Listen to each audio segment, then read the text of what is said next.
wow, that flight with Denzel Washington sure was a good movie. Too bad I gotta get back to my job as a public servant now, driving kids to and from school on a school bus. But wait, what if we get in some sort of accident? I should heed the advice of this movie and make sure that I am most aptly prepared to handle myself in a time of crisis on a transportation vehicle. Oh, yeah! Get ready, motherfuckers, let's go!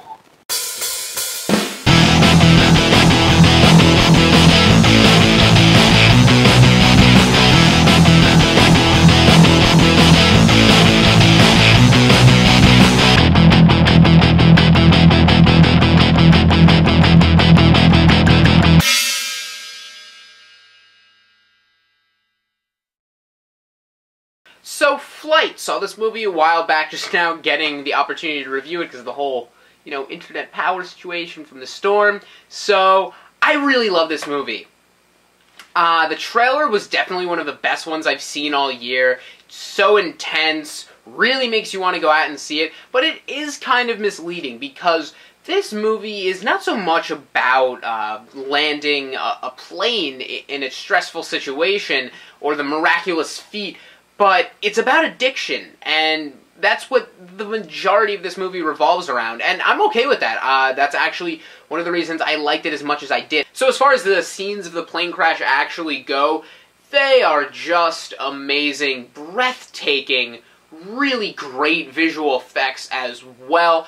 And there's this high-level intensity, obviously, going on. And they juxtapose that so perfectly by having this really loud, crazy ruckus, and then all of a sudden, no diegetics, where it's just quiet in little pockets. And then they also juxtapose it with Denzel Washington's performance, where he gives us this air of calmness. And it gives the audience this effect where you think you should be calm, but you know that the situation does not call for being calm. And it speaks to his character so well, and therefore is very effective. I really like that. Everything about Denzel Washington's performance in this movie is great. The crazy fluctuation of character, the erratic behavior, the back and forth, the ups and downs. They introduced the secondary storyline with the female love interest played by Reilly, with no prelude and just very unaware of what relevance this has towards the movie. And she's a heroin addict,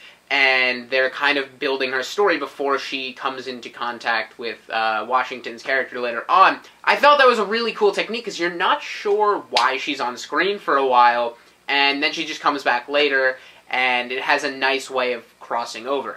Speaking of the crossover, there is this mesmerizing scene in the stairwell of the hospital that Whip Whitaker, Washington's character, and Kelly Reilly's character, I think Nicole, in the hospital they're recovering in, they go out to the stairwell to smoke some cigarettes, and when Whip goes in there, he meets Nicole, and soon comes along is a cancer patient who is terminally ill, and it forms these really great character parallels. I was trying to find another word to describe this, because it's not a dichotomy, but anyway, I'll just explain it. There were these three characters all confronted with death in some way, close to death or dying. The man who has cancer is dying, yet has little to no control over his death. Nicole, the heroin addict, though, has complete control over those specific circumstances that would lead to her death. And Whip Whitaker had no way to prevent what led to the plane crash, what would have been his death, yet performs to his ability within those circumstances to exercise control.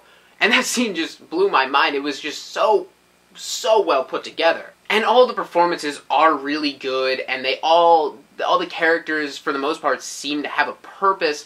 Don Cheadle is great. John Goodman, who is this weird kind of fellow who every time the Rolling Stones, you hear a song coming on, you know that John Goodman will soon be on screen. I don't really know how to describe him, except for this, porn and alcohol harboring large man who doesn't look very hygienic. But, I mean, that's John Goodman, and every time he is on screen, just makes the movie exponentially better, and provides very very weird situations. And that's one thing. Another thing about this movie is that there are some times where it is just baffling, not expected, which I really like because you expect things to go a certain way. Even if a movie isn't predictable, you do have a general feeling the way things are going, and then it just increases in this, not over the top, but just it's so bizarre that it's ridiculous. If you've seen the movie, it's towards the end. Hopefully you know what I'm talking about. There are also a lot of religious motifs within the movie which range. You have characters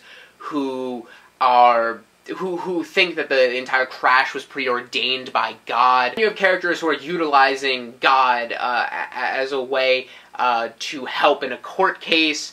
And it's just these very interesting recurrences throughout the movie. And then you have Kelly Reilly's character, who, from what I've seen, I assume is an atheist or some non-religious affiliated person, because she has the Coexist bumper sticker and I think the same Coexist tattoos. And yet again, it's just one of those things that it's not at the forefront of this movie, but they're there, and it just adds these great little components that you could psychoanalyze, and I'm sure could find some deep meaning. It's one of my favorite movies of the year. Also, direction, Robert Zemeckis really does a great job here. I give it a 10 out of 10. One of my favorites in the year, definitely in the top 5. A lot of people have been praising this movie, and I think it really deserves it. Go out and see it. Sorry about the late review. I have not had, internet power in the last couple weeks, so I've been trying to get these reviews out. Whoa, looks like we're going down. Everybody buckle up back there. I'm gonna try to flip it. It's a fucking bus!